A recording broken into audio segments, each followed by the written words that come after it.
화평케 하신 그리스도, 에베소서 2장 12절에서 22절 말씀입니다.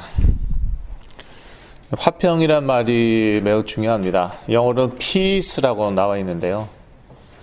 peace, 하나님과의 그런 평안이 있어야 되고요. 또 자기 자신과의 평안이 있어야 됩니다. 또 우리 주위 사람들, 특히 부모님들 또는 자녀들과의 평안이 있어야 됩니다. 그러한 평안이 없으면은요, 그러면은 불안하고요, 괴롭고, 심지어 고통스럽고, 그게 이제 쌓이다가 어느 날 갑자기 펑 터지는 것입니다. 그때 이제 정신질환이 왔다고 말해도 과언이 아닙니다. 서론 보니까요, 정신질환이 왔다는 것은 자기 자신 그리고 주위 사람들과 오랫동안 화목하지 못했다는 것을 의미한다. 더 깊이 들어가면 하나님과도 화목하지 못하였음을 알 수 있다. 저는요, 참 힘들었습니다. 사는 게 참 힘들었어요. 참 수고가 많았습니다. 이게 보이지 않게 쌓이다가 어느 날 터진 거예요. 제가 여러 번 말씀드렸지만 정신질환이 온 분들은 마약 과다 복용을 제외하면은 착하고 똑똑하고 예민한 분들에게 온 것이거든요. 나쁜 사람들에게 온 게 아니에요. 나쁜 사람들은 이제 성격 이상의 문제가 있을 수는 있죠. 물론 그것도 어떻게 보면은 정신질환이라고 얘기할 수 있을지 모르겠습니다. 여하튼 우리가 일반적으로 얘기하는 정신과 의사들이 얘기하는 그러한 정신질환으로 시달리고 있는 분들을 보면은 악하거나 나쁜 분들이 아니라니까요. 착하고 똑똑하고 예민한 분들, 몇 가지 더 추가하자면은 마음이 여린 분들, 그 외에도 또 몇 가지 더 추가할 수 있는데요. 이런 분들의 특징이 뭐냐 하면은요, 한국 표현의 그 FM대로 한다. 요즘에는 그런 표현 잘 안 쓸 것 같아요. 그런 표현이 있어요. 원리 원칙대로 한다. 그런 특징이 있습니다. 그런데 그 의지력이 약하고, 제가 추가할 게 몇 가지 더 있다고 그랬죠. 그 중에 하나가 뭐냐, 이제 의지력이 약한 거. 겉으로는 엄청나게 강할 수 있습니다. 그런데 이제 의지력이 약해요. 원리 원칙대로 살아야 돼요. 남 상처 잘 못 주고, 욕도 함부로 못 하고, 법대로 또 살아야 되잖아요. 함부로 법도 못 어기고, 이런 가운데 보이지 않게 쌓이는 것입니다. 스트레스가 쌓이는 것이에요. 상처가 쌓이는 것이에요. 심지어 한이 쌓이는 것이에요. 이러다가 어느 날 펑 터진 것입니다. 사실상은 자기 자신과 화목하지 못했던 것이고요. 자기 주위 사람들과 화목하지 못했던 것이에요. 더 깊이 들어가니까 사실 하나님과 화목하지 못했던 것입니다. 제가 이제 그랬었거든요. 그래서 저는 그러한 분들을 잘 이해를 합니다. 저는 절대 정죄하지 않고 많이 위로하고 많이 encourage, 많이 이제 격려하죠. 왜냐하면은 이러한 분들은요, 고민이 많은 분들입니다. 수고하고 무거운 짐이 많은 분들이에요. 그런 분들에게 정죄하고 야단치고 그러죠. 그러면 상처에 소금 뿌리는 것 같다니까요. 얼마나 괴로운지 모릅니다. 그래서 이런 분들은 자기 자신을 방어해야 되기 때문에, 또 예민하잖아요. 상처 잘 받고 그러기 때문에 방어 기제가 아주 다양하고 또 아주 강합니다. 방어 기제 뭔지 아시죠? Self-defense mechanism. 누구나 그런 자기 방어 기제가 있습니다. 누구나 있어요. 없는 사람 없어요. 근데 이런 분들은 상처를 잘 받기 때문에, 예민하기 때문에 방어 기제가 더 다양하고 더 교묘하고 더 강하다는 것이에요. 그래서 나중에는 자기 자신도 속습니다. 내가 정말 누구인지 몰라요. 나의 장점과 단점을 정확히 모릅니다. 그래서 이걸 이제 나중에 치유 사역을 이렇게 집중적으로 하다 보면은 어떠한 생각이 드냐 하면은 양파 껍질 같다. 벗겨내면은 또 있어요. 그걸 벗겨냈어요. 또 있어요. 끝이 없어요. 그런데 가장 정상적인 그러한 치유는요, 그 과정을 다 거치는 것입니다. 물론 사람들의 그 부르심에 따라 달라요. 가끔씩 가다 그런 분들이 있어요. 분명히 내가 보기에는 껍질이 엄청나게 많은데 그런데 그거를 다 벗겨내지도 않고 스스로 그것을 다 알지도 못하면서, 인지하지도 못하면서 나름대로 정상적인 생활을 사는 그런 분들이 가끔씩 가다 있어요. 그런데 첫째로 나중에 어떻게 될지 모른다. 둘째로 자기 자녀에게 어떤 문제가 올지 모른다. 그걸 의학적으로 유전이라고 합니다. 그 다음에 셋째로 하나님의 큰 쓰임은 못 받을 거다. 죄송하지만. 근데 솔직히 인간적으로 큰 쓰임 안 받아도 되니까 제발 좀 좀 편히 살았으면, 내 앞가림이라도 하고 살았으면, 그게 인간적인 생각이고 마음입니다. 그런데 그거는 우리가 마음대로 결정하는 게 아닙니다. 그건 하나님의 절대 주권에 달려있는 것이에요. 그래서 이제 제대로 이 치유 사역에 이제 들어가면은 그렇습니다. 심각한 정신질환에서 깨어났다. 그게 다가 아니에요. 그때부터는 이제 껍질을 하나하나 이제 벗기는 거예요. 제가 벗기는 게 아니에요. 하나님이 하시는 거예요. 그걸 또 인간이 하려고 하면은 큰일 납니다. 근데 그렇게 하려고 그러는 분들도 많이 있고요. 저도 당해봐서 압니다. 몇십 년이 지나도록 저에게 깊은 상처로 남아 있었어요. 그 친구는 저의 친구였어요, 사실. 저를 도와준답시고 했어요.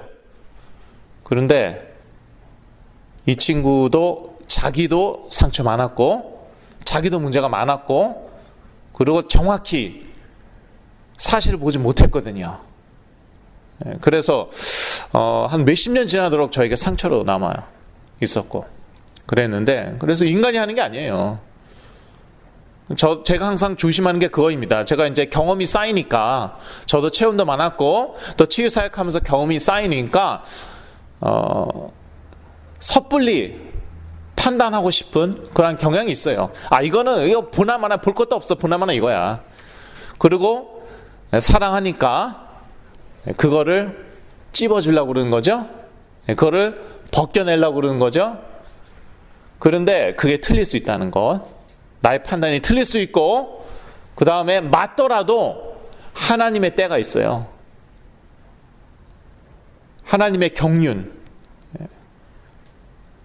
하나님이 매니지하는 방법이거든요. 경륜이라는 것은 하나님이 매니지하는 방법이 있어요. 그걸요, 내가 섣불리 하려고 하다가 상대방 상처받고, 나도 상처받고 그럴 수가 있단 말이에요. 그래서 이제 또 사역자들은 들리는 게 많습니다. 무슨 말인지 아실 거예요. 사역자들은 들려오는 게 많습니다. 그래서 아는 게 많아요.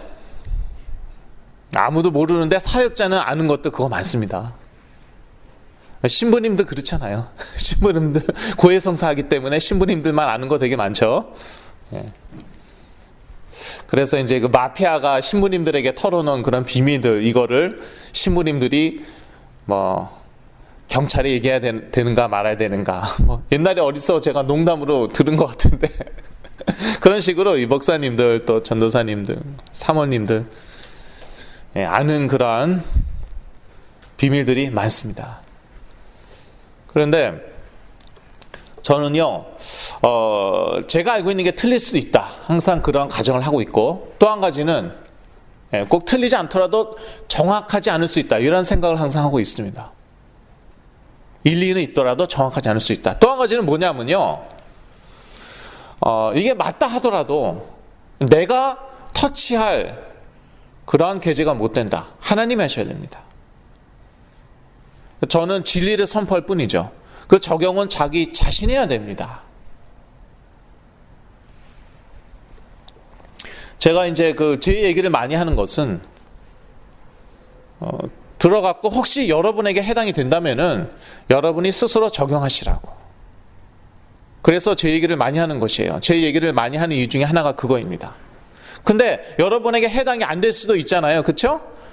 그러면 여러분이 그냥 무시하시면 되는 거예요. 으이그 저 목사 한심해 저랬구나, 이제 그렇게 끝나면 되는 거예요. 그러지 않았으면 좋겠는데 근데 이게 나에게 해당이 되는구나, 그러면 스스로 적용하시면 되는 거예요. 그건 제가 적용을 시켜드리는 게 아닙니다. 그 파트는 제가 조심해야 될 파트예요. 그리고 또 공감이 되잖아요. 저의 체험이나 저의 간증을 하면은 공감이 되잖아요. 그리고 또 증인의 말은 힘이 있거든요. 그래서 제가 이렇게 하는 거예요.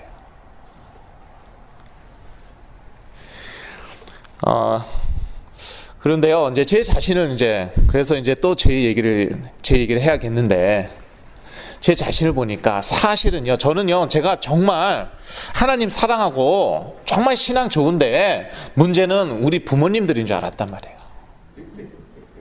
문제는 우리 교회 교인들이고 문제는 학교 친구들인 줄 알았어요. 심지어 문제는 대한민국 하지만, 그러지만 이 한심한 이 대한민국 때문에 내가 이 모양 이 꼴이다, 이 고생을 하는 거다. 어렸을 때 또 외국에서 살다 왔으니까 그랬단 말이에요. 그런데 영적으로 깊이 들어가니까 사실은 하나님과 화목하지 못했던 것이에요. 하나님과의 피스, 평안을 누리지 못했던 거예요. 오늘 본문에는 화목이라고 나와 있는데, 하나님과의 화목은 reconcile을 번역한 것이더라고요. reconcile은 무슨 뜻이냐 하면요, 간격이 있는데 그것을 메꾸는 것, 그걸 reconcile이라고 합니다. 그러니까 그게 그 간격을 메꿔야지 하나님과의 평화를 누릴 수 있는 거예요. 근데 하나님과 간격이 크죠. 상당히 크죠. 죄 문제 때문에 하나님과 분리되었잖아요. 그것으로 끝인가요? 흑암의 권세 아래 있는 것이에요. 골로새서 1장에 나와 있듯이. 그리고 전 인류는 마귀의 자녀죠. 끔찍한 말이지만 성경은 그렇게 나와 있단 말이에요. 요한복음 8장 44절에도 보니까 내 애비는 마귀다. 열심히 하나님 믿고 신앙생활 열심히 하는 유대인들에게, 바리새인들에게, 생명 걸고 신앙생활하는 유대인들에게 네 애비는 마귀다, 그런 말을 예수님께서 하셨단 말이에요. 이건 엄청난 간격이에요. 죄 문제, 사단의 자녀라는 것. 어떤 분은 그건 뭘 자녀라고 하냐, 그거는 이제 마귀 새 뭐다 이제 그러시더라고요. 예, 뭘 그런 고상한 단어를 다 쓰시냐고 이제 그러는데, 그렇게 또 말을 함부로 하면은 시험에 드시는 분들이 있을까봐. 이게 엄청난 감격이에요. 죄 문제를, 마귀의 자녀라는 거. 근데 이 간격을 하나님께서, 인간이 못 메꾸니까 하나님께서 메꾸셨어요. 그 간격을 reconcile 하셨어요. 누구를 통해서? 그리스도를 통해서.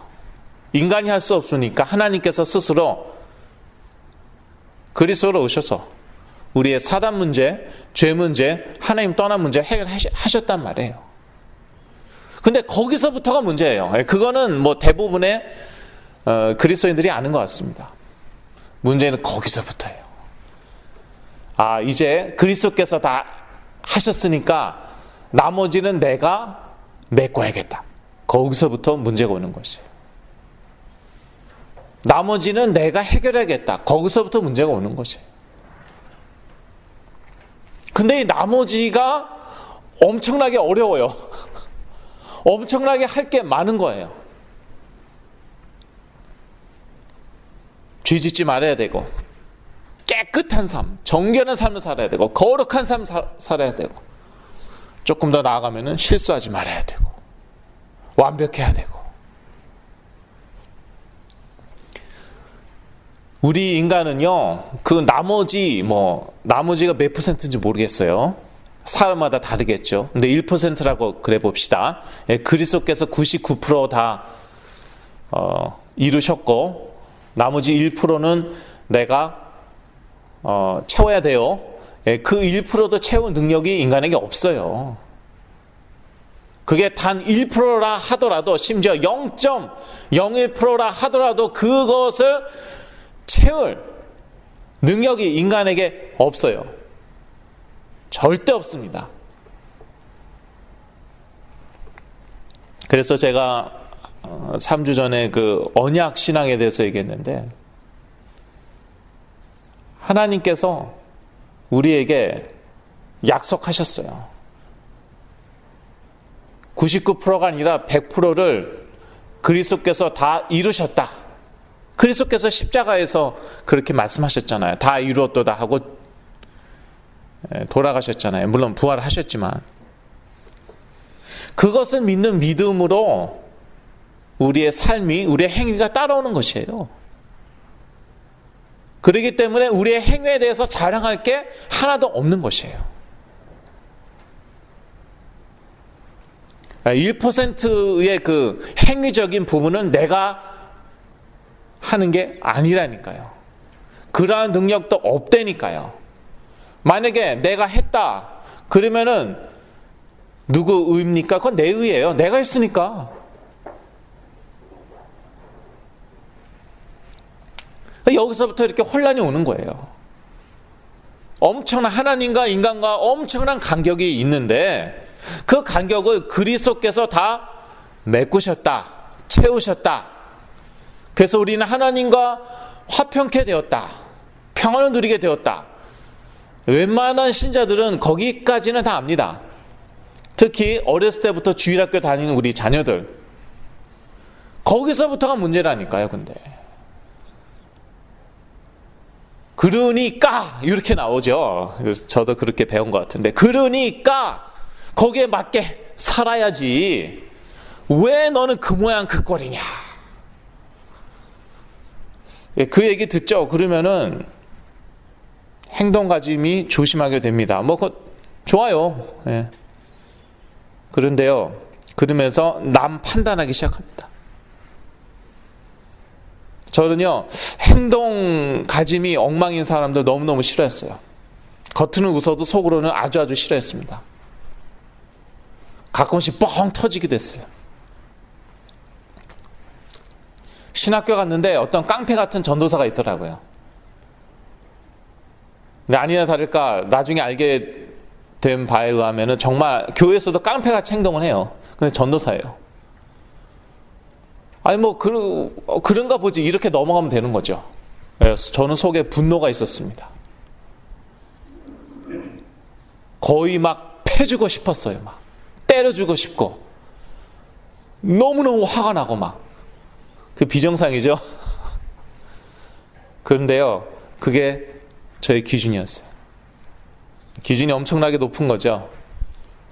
그게 하나님 기준인 줄 알고, 하나님 기준 어차피 다 못 미쳐요. 아무도. 그 친구도 마찬가지고 그 깡패 같은 전도사도 그렇고 나도 마찬가지예요.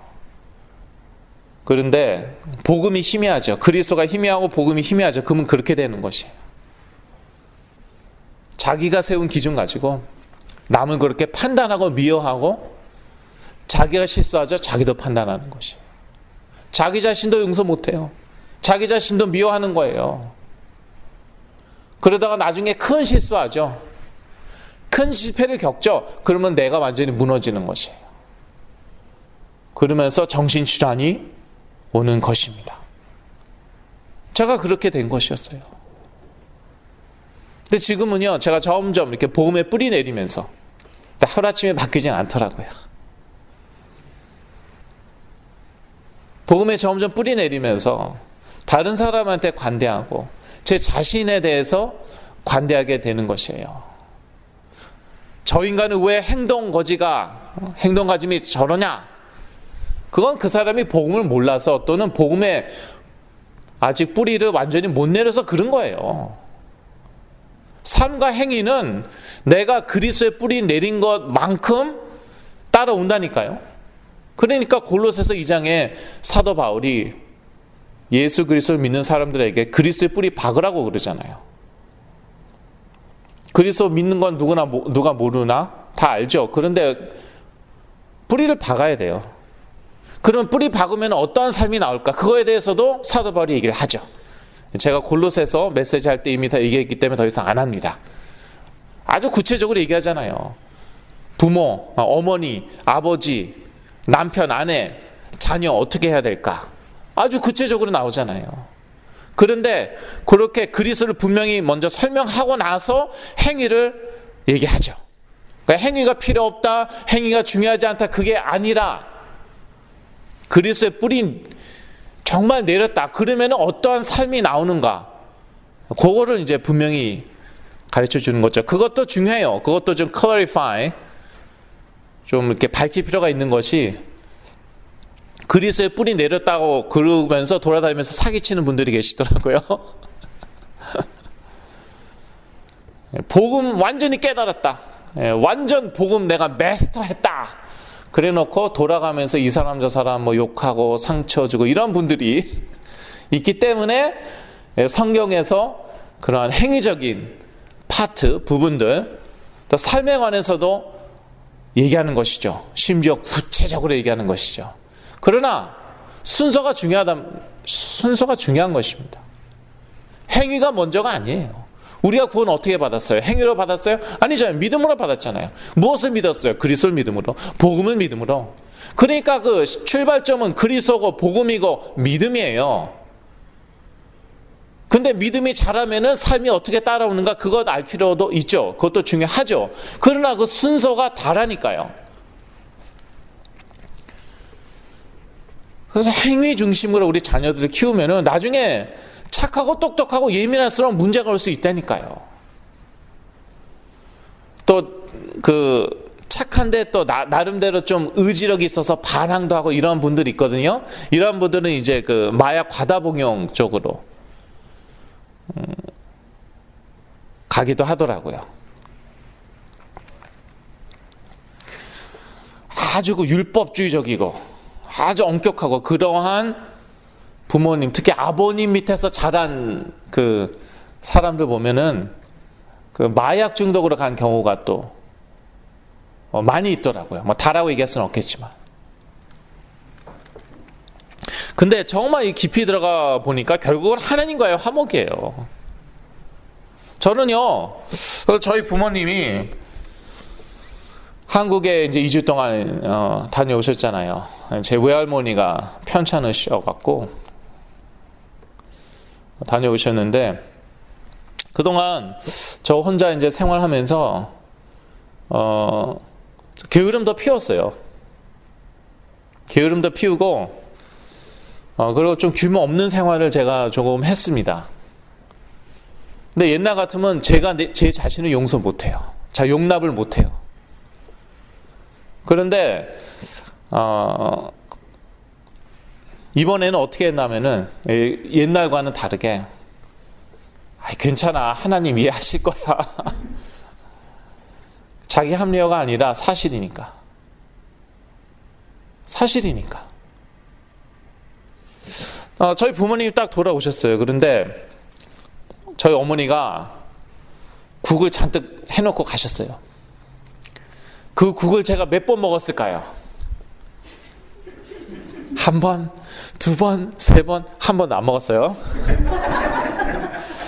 그러니까 너무너무 어이없어 하시는 거예요. 야, 2주 동안 어떻게 한 번도. 주로 이제 제가 사 먹었죠. 뭐 제가 좋아하는 햄버거나 뭐 이런 거. 집에서 밥 먹은 적도 이제 많이 있었어요. 그런데 그 국은 한 번도 안 먹었어요. 근데 저희 어머니가 막 뒤엎으면서 내가 이거 얼마나 힘들게 끓였는데 이거를 뭐 2주 내내 먹을 수 있는 걸 어떻게 한 번도 안 먹고, 그런 말이 한 번도 안 하시고 그냥 어이가 없다는 표정 지으시고 그걸로 끝이었어요. 그런데 하나님은 더 하세요. 네, 더 엄격하시다는 게 아니라 더 이해하신다 이거예요.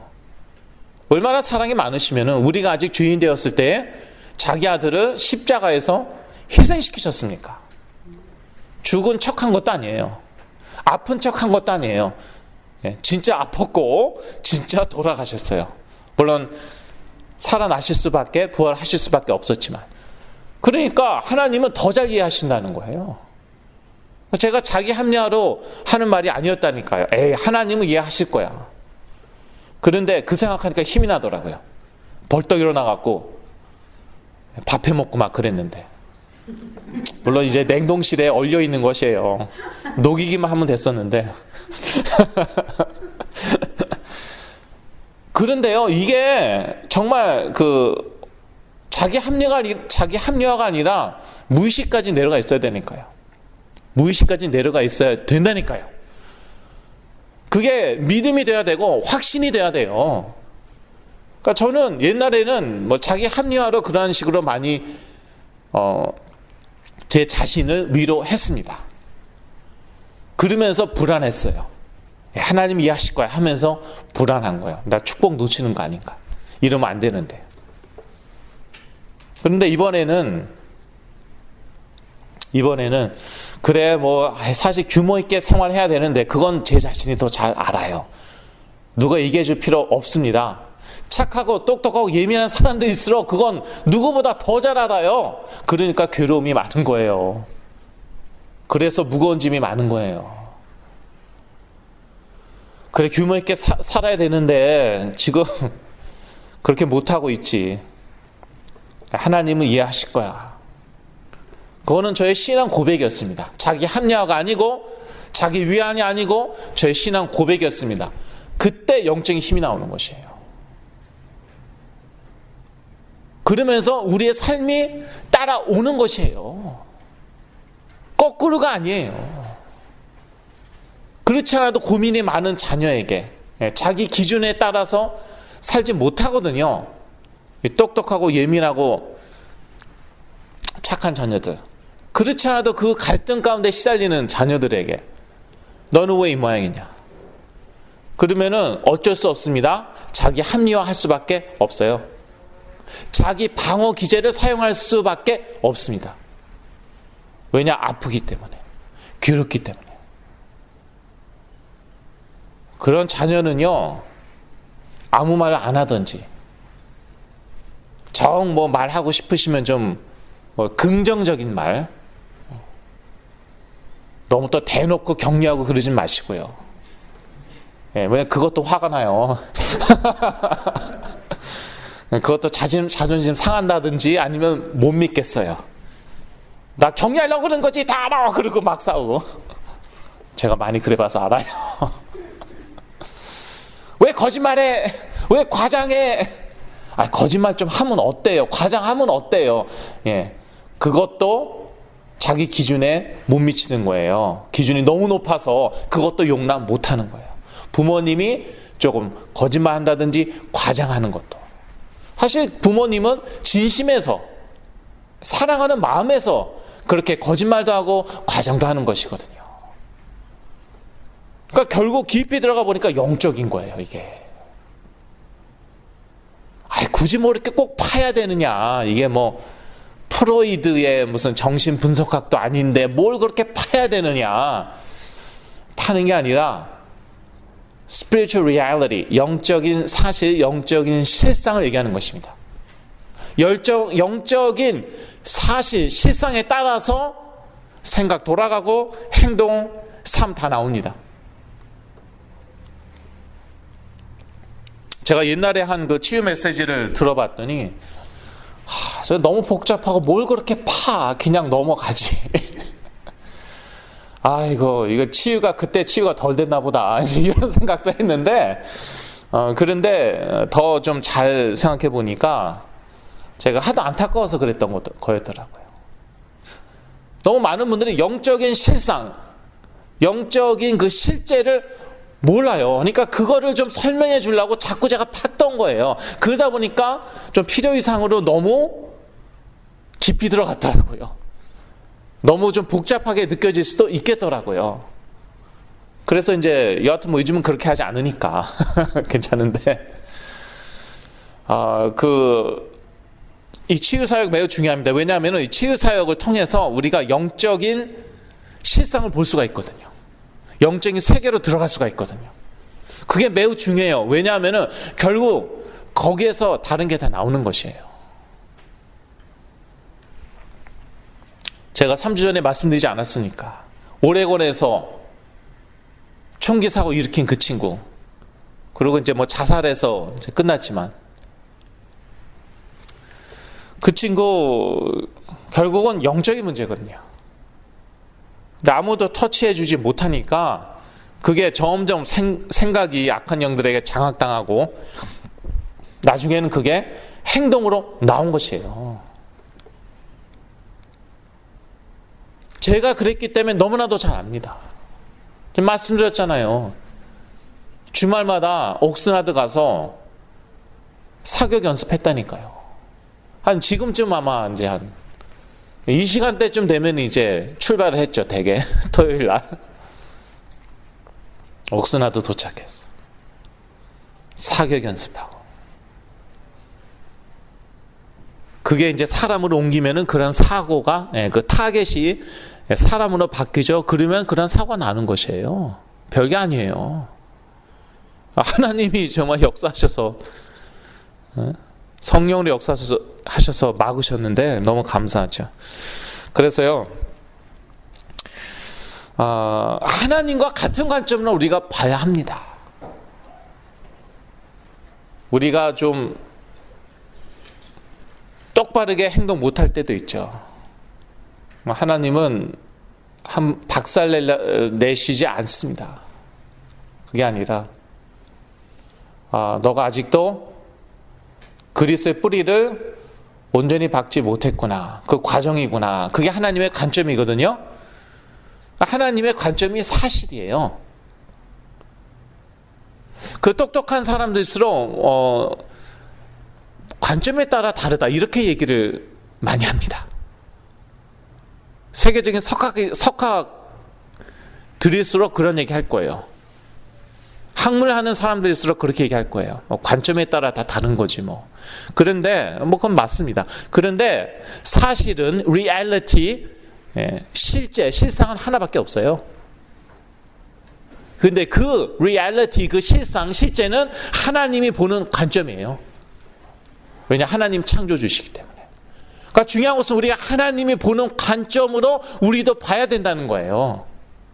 그럴 때 모든 게 맞아 들어갑니다. 저는요, 기적 체험 많이 하시고 치유 체험 많이 하신 분들, 그런 분들에 대해서 제가 좀 우려하는 게 있어요. 그건 뭐냐 하면은 자기의 그런 주관적인 체험이 reality, 사실이라고 생각하는 거예요. 영적인 실상이라고 생각하는 거예요. 그런 위험이 있거든요. 근데 그게 아니거든요. 증거는 뭐냐면은 삶이 점점 무너진다든지, 뭐 부부 간에 심각한 문제가 점점 오고, 자녀들에게 점점 심각한 문제가 오고, 경제에 점점 심각한 문제가 오고, 나중에는 뭐 거의 홈레스처럼 되고 그러한 분들이 의외로 많습니다. 제가 이제 미국 교회를 섬기고 있는데 저희 교회 처음에는 저희가 개척 교회를 시작했는데 그런데 처음부터 한 40~50명이 막 몰려왔어요. 뭐 거의 기적 같은 일이죠. 처음부터. 이야, 근데 이제 보니까 아주 리더십이 강한 어떤 여자분이 자기 친구들 다 끌고 온 거더라고요. 야, 너 와. 그럼 와야 돼요. 재밌더라고요. 그런데 이분이 그런 신비 체험, 치유 체험이 아주 많은 거예요. 근데 그리스도의 뿌리 안 내렸더라고요. 아주 위험한 거죠. 근데 나중에 어떤 흑인 사역자를 좋아하고 그 사역자를 따라다니는데 그 사역자가 홈레스예요, 글쎄. 자기 생활도 제대로 안 되는 분이에요. 그런데 예언 기도하면은 다 맞아요. 예언 기도 해주는데 너무나 정확해요. 그리고 막 치유의 역사가 막 일어나고 엄청난 거의 막 하늘을 날아다니시는 그런 사도 같은 분이시에요. 사도적인 그런 분이시더라고요. 근데 나중에 그분을 좋아하고 그분을 따라가고 결국은 이런저런 이유로 이제 저희 교회를 떠나셨는데 저 아직도 사랑합니다. 그리고 충분히 이해합니다. 저는 야단치지도 않았고 아무 말도 안 하고 그냥 사랑만 해줬어요. 그랬더니 그거 알더라고요. 그게 이제 사랑의 힘인데 제 힘으로 하는 게 아니죠. 그래서 아주 이제 좋게 헤어졌는데 헤어진 다음에도 제가 찾아가고 그때 막 저의 사랑을 딱 눈치채고 막 눈물을 막 몰래 흘리는 걸 제가 이제 봤어요. 몰래 흘리는 거 저도 몰래 봤죠. 네, 그랬는데 그런 분들이 의외로 많아요. 온갖 기적과 치유 체험 다 하는데 생활이 안 되고 삶이 안 따라줘요. 그걸 우리가 신비주의라고 합니다. 하나님이 보는 관점으로 자기가 보지 않는 것이에요. 하나님이 보는 관점으로 나도 보죠. 그러면은 현실과 나의 신앙이 일치합니다. 그래서 신앙생활을 열심히 하는데 가정 무너지고 홈레스 되고 그런 일 없습니다. 그런 일 없어요. 그게 아주 높은 수준의 신앙생활이라고 이제 많이 착각들 하시는 것 같더라고요. 그거 아니거든요. 하나님이 인간을 영, 육, 혼을 가진 그러한 존재를 만드셨기 때문에 우리의 정신과 육체가 우리의 영을 따라올 수밖에 없습니다. 그래서 우리의 영은 성령 충만한데 정신 자꾸 무너지고 있어요. 육체 자꾸 무너지고 있어요. 그러면서 사실 가정이나 자녀나 경제에도 문제 오는 것이거든요. 정신이나 마음이나 육체가 무너지면서. 그런데 자기는 성령 충만한데 그런데 모든 건 다 무너지고 그거는 성령 충만한 게 아니다. 저 그거 깨라는데 아주 시간 오래 걸렸습니다. 그건 성령 충만이 아니다. 하나님이 보는 관점은 무엇입니까? 우리가 하나님의 자녀예요. 우리 영이 죽었다가 살아났어요. 우리 영이 점점 강해지면 어떻게 돼요? 우리의 정신도 점점 강해져요. 저요 의지력이 엄청나게 약했는데 그 어느 때보다 지금 의지력이 더 강하거든요. 그게 정상이에요. 다른 종교에서는 수행을 많이 할수록 의지력이 없어집니다. 그게 기독교와의 차이점이에요. 그런데 크리스천들 중에서도 신앙생활 열심히 하면서 자기 의지가 점점 없어지는 그런 분들이 계세요. 그게 최고의 성령 충만이라고 착각하는 분들이 계세요. 그게 아니라 성령 충만할수록 신앙생활 열심히 할수록 자기 의지가 더 강해지는데 근데 중요한 것은 그 의지가 하나님의 의지와 일치하게 된다는 것이죠. 나는 없고 그래서 그냥 성령이 이끌어가는 대로 막 끌려가고, 그거 엄청 위험한 것입니다. 제가 옛날에 그랬어요. 아, 이제 내 자아가 완전히 죽었나 보다, 그렇게 착각했어요. 그래서 뭐 별로 중요한 결정도 아닌데 막 그 느낌 따라서 뭐 결정하고 뭐. 근데 나중에 텔레비전 보니까 부채도사가 그렇게 하더라고요. 아, 이걸 그래서 요 오른쪽으로 가려고 그러다가 마지막 순간에 왼쪽으로 딱 갔어요. 예. 그럼 그 왼쪽으로 따라가야 되는 거예요. 그게 부채도사고, 그게 무당이거든요. 무당이 실제로 그런 식으로 뭐 점치고 그러는데, 아, 제가 그랬다니까요. 근데 그게 성령 충만인 줄로 알았어요. 내 의지는 없고. 성령 충만 아닙니다. 근데 그때 당시 진짜 저도 쪽집게처럼 알아맞혔어요. 저희 부모님에게 교통사고 날 것 다 알아맞혔잖아요. 이왕이면 좀 좋은 것 좀 알아맞히지. 왜 하필이면 그런 걸 알아맞히고 있을까? 여하튼 정말 제가 본 그대로. 그래서 그 하나님과 화목하게 되면요, 그리스도 안에서 하나님과 화목하게 되면은 하나님의 관점으로 보게 되고, 그게 바로 현실이에요. 그게 바로 리얼리티, 그게 바로 사실이고 실상이고 실제예요. 그래서 우리의 영이 잘됨 같이 모든 우리가 범사에 다 잘 될 수밖에 없습니다. 사실은 사도 요한이 얘기했잖아요. 너의 영이 잘됨 같이 내가 범사에 잘 되기를 원하노라. 그냥 범사에 잘 되길 원하노라 하지, 그 앞에 뭐 굳이 그러한 말을 덧붙이냐, 중요하니까. 영이 잘 돼야지 나머지 다 잘 되는 것이에요. 아니 근데 불신자 중에서 나보다 훨씬 잘 먹고 잘 사는 사람들 많은데요? 그러면 그거는 잘 되는 게 아니라는 결론을 내릴 수밖에 없는 것이죠. 나보다 훨씬 돈이 많아도 그건 잘 되는 게 아니다. 나보다 훨씬 건강해도 그거는 잘 되는 것이 아니다.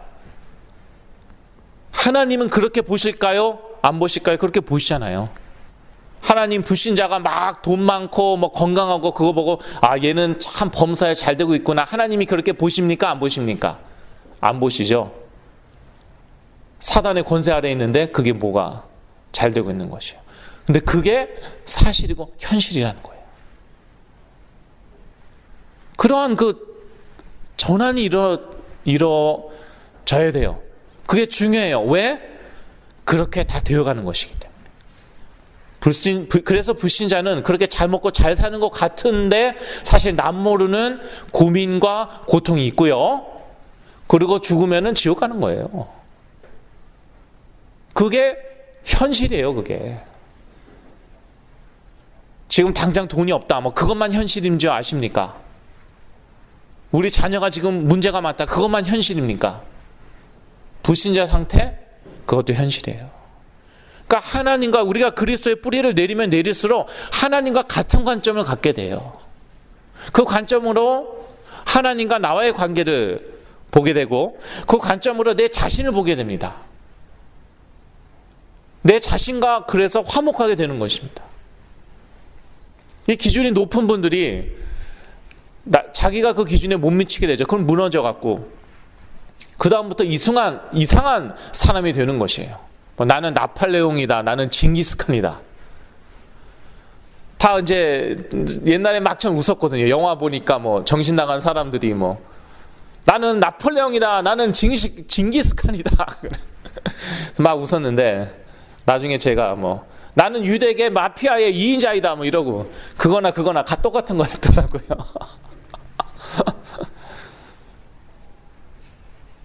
그러니까 무엇이냐, 내 자신과 화목하지 못하니까 내 자신은 나폴레옹이나 징기스칸 같은 존재로, 뭐 유대계 마피아 2인자 같은 존재로 만들고 거기에서 내가 위안을 받고 그것이 나의 힘이 되고 나의 만족이 되고 기쁨이 되는 것이에요. 근데 거기에서 딱 깨어나죠? 그때가 아주 제일 위험한 때라고 제가 말씀드렸죠? 그때 보니까 너무 수치스럽고 젊은 사람들 말로 너무 쪽팔리잖아요. 그때 자살을 많이 기도한다니까요. 제가 사역한 사람들 중에 그런 사람들 몇 명 많지는 않았어요. 한두 명이었던 거죠. 그럼 난 뭐냐? 그래서 그 자신과의 화목도 너무나도 중요합니다. 나는 완전히 공주고 나는 완전히 왕자였는데 현실에 부딪혀보니까 그게 아니에요. 오히려 일반 사람만도 못해요. 그런 자괴감 오면서 정신질환이 오고 많습니다. 그런 경우. 제가 옛날에 그 마약 재활 및 치유 사역도 조금 했어요. 뭐 잠깐 했었는데 그때 이제 그 마약 중독에 시달렸던 친구가 저한테 얘기하더라고요. 마약 복용한 상태가 어떤 상태이냐. 네가 정신분열증으로 시달리면서 뭐 나는 유대계 마피아 2인자다 하고 뭐 나름대로 자부심 강하고 행복하고 뭐 기쁘고 그 상태래요. 똑같아요. 마약 복용한 상태가 너무 행복하대요. 판타시 그 환타지의 세계래요. 그러니까 스트레스 받고 괴롭고 그러면은 뭐를 찾겠어요? 그 환상의 세계를 또 찾는 것이죠. 하나님과 화목하고 자신과 화목해야 돼요. 그러면은 그런 환상의 세계를 다시 찾을 필요가 없는 것이죠. 왜냐하면은 지금 현실로 만족하고 행복하니까. 그러기 위해서는 하나님이 보는 관점으로 나도 봐야 되는 것이고, 또 그러기 위해서는 우리가 그리스도의 뿌리 내려야 돼요.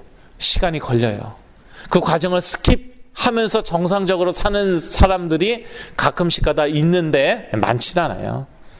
가끔씩 가다 있는데 제가 말씀드렸죠. 언제 터질 줄 모른다. 큰 하나님의 쓰임을 못 받는다. 제가 아까 뭐 한 3가지 정도 말씀드렸는데, 자, 3번째입니다. 부모 자녀와의 화평. 부모와의 화평 또는 자녀와의 화평, 그런 뜻입니다. 제가 적은 글을 조금 읽어볼까요? 그리스도께서는 유대인과 이방인을 하나로 만드셨습니다. 유대인과 이방인의 차이는 매우 큽니다. 그럼에도 불구하고 율법을 자기 몸으로 폐하심으로 둘을 하나로 만드신 것입니다. 에베소서 2장 14절에서 16절 사이에 나와 있죠. 부모와 자녀는 하나이지만 진정으로 하나가 되기 보통 어려운 것이 아닙니다. 가장 큰 이유 중에 하나는 무엇이냐? 관점이 달라요. 생각하는 게 다르고 보는 관점이 다릅니다. 같은 사실도 다른 관점에서 봅니다. 치유란 우리의 눈이 치유되는 것을 이야기합니다. 우리의 영적인 눈이 치유되는 것을 얘기합니다. 진정으로 치유되면은 하나님이 보시는 관점으로 보게 됩니다. 부모와 자녀가 같이 하나님의 관점으로 보게 될 때에 진정으로 하나가 되는 것입니다. 그래서 옛날에는요, 저희 부모님은 겉으로는 안 그러실 줄 모르지만 아주 강하십니다. 의지력도 강하시고. 그러니까 관점이 다르죠. 그러면 옛날에는요, 제가 그냥 부모님의 관점에 제가 맞춰 살았어요. 저도 그 관점으로 보았어요. 그런데 저는 부모님이 아니잖아요. 그렇죠? 그러니까 그러면서 쌓이는 게 있는데, 그 쌓이는 것은 바로 스트레스, 상처, frustration, 좌절감 이런 거였어요. 저는 그런 경우 너무나 많이 봤습니다. 특히 어머니들하고 그 어머니로부터의 탯줄, 감정적인, 심리적인 그런 탯줄이 안 끊긴 분들이 아주 많거든요. 뭐 그 이유는 나중에 제가 설명할게요. 오늘은 좀 시간이 부족한 것 같네요.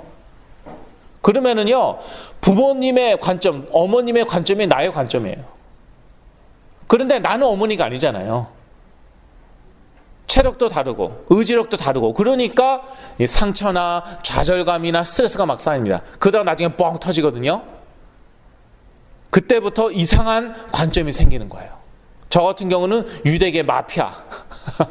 모든 것을 유대계 마피아의 관점으로 보는 거예요. 그러니까 폭력적이고 그럴 수밖에 없었죠. 그런데 이제 이건 최고의 기회이고, 결론부터 말씀드리자면은, 영적인 그런 사실을 보고 이제 하나님의 관점으로 바뀔 최고의 기회입니다. 근데 제가 이제 그 분열증에서 깨어났어요. 그런데 그러면서 부모님과 저가 아주 가까워졌습니다. 먼 데 있었다고, 이제 오늘 본문에 보면 유대인과 이방인이 서로 먼 데 있었다고 그랬는데, 저와 저희 부모님이 서로 먼 데 있었거든요. 관점에 있어서는. 근데 이게 점점 하나가 된 거예요. 그래서 제가 가끔씩 이제 또 그 뒤 없고 막 그랬습니다. 분열증에서 깨어난 다음에도요. 그때 옛날 같으면은 부모님이 야단치셨겠죠. 그런데 부모님이 얘가 또 시달리는구나, 악한 영들의 공격을 받는구나, 그게 사실이었으니까. 그리고 제가 또 조금 지나면 또 좋아집니다. 부모님이 기도하시고 또 그러니까 또 계속 그리스도가 선포되는 현장이 있었고 그랬거든요. 그러면 제 스스로 인정하는 거예요. 내가 또 요즘 컨디션이 안 좋으니까 이걸 또 틈타고 악한 영들이 나의 생각을 공격했구나. 그러면서 부모님과 저가 점점 하나가 되는 것이에요. 가까워지는 것이에요. 옛날에 제가 맹목적으로 부모님의 관점을 따르는 것과는 완전히 차원이 다른 것이죠. 이제는 점점 같이 영적인 사실을, 영적인 현실을 보게 되었다는 것이죠. 이거는 하나의 가정이나 theory, 이론이 아니라 정말 사실인 거예요. 그 증거는 제가 점점 더 회복되었다는 거. 점점 정신적으로 더 안 좋아지고, 건강이 점점 더 안 좋아지고, 점점 경제도 더 안 좋아지고, 그런 게 아니라 거꾸로 다 점점 더 좋아졌어요. 왜냐? 그게 사실이었기 때문에. 결론입니다. 본인이나 주위 사람이 치유가 필요하다는 것은 그리스도께서 이미 이루신 영적인 것을 직접 체험할 기회가 왔다는 것을 의미합니다.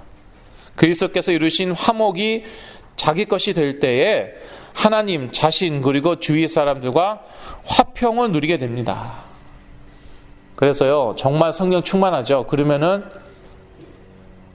하나님의 관점으로 모든 것을 보게 되는 것이죠. 그러면은요, 부모와 더 하나가 되고요, 주위 사람들과 더 화평을 누리게 됩니다. 성령 충만하면서 주위 사람들과는 다 싸우고, 이 사람하고 싸우고, 그 다음에 저 사람하고 싸우고. 성령 충만 아니에요. 성령 충만하면 하나님이 보시는 그런 관점으로 다 보게 되는 것이, 이분이 지금 시달리고 있구나, 영적으로 시달리고 있구나, 보이지 않는 문제가 있구나, 악한 영들의 공격을 받고 있구나, 안타깝다, 불쌍하다, 도와주고 싶다.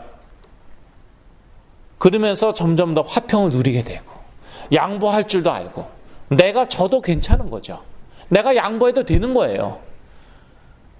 이렇게 변하는 것입니다. 그래서요, 복음은 진리예요. 그리스도는 진리예요. 요한복음 14장 6절, 내가 길이요 진리요 생명이니 나로 말미암지 않고는 아버지께 올 자가 없느니라. 그리스도 진리예요. 그런데 진리를 잡았는데 모든 게 무너져요. 기적과 치유는 막 일어나는데 모든 게 무너지고 있어요. 그건 진리가 아니에요. 대단히 죄송하지만 제가 그랬다는 것이에요. 말씀드렸죠? 저 옛날에 예언기도 했다니까요. 제 옛날에 치유했다니까요. 그런데 나는 점점 무너지는 것이에요. 내 가정, 나의 생활, 나의 삶은 점점 무너지는 것이에요. 나는 진리를 분명히 알고 붙잡고 거기에 뿌리 내리고 있었다고 생각했는데 그게 아니었어요. 열매를 보아 알지니라, 예수님께서 말씀하셨죠. 마치겠습니다. 하나님 아버지, 그리스도를 통하여 화평케 하시니 참으로 감사합니다. 하나님과 화평케 하시고, 우리 자신과 화평케 하시고, 우리 부모 또는 주위 사람들과 자녀들과 화평케 하시니 참으로 감사합니다. 이 화평, 화목의 축복을 이번 한 주도 그리스도 안에서 충만히 누리게 하여 주옵소서. 예수 그리스도 이름으로 기도드렸습니다. 아멘.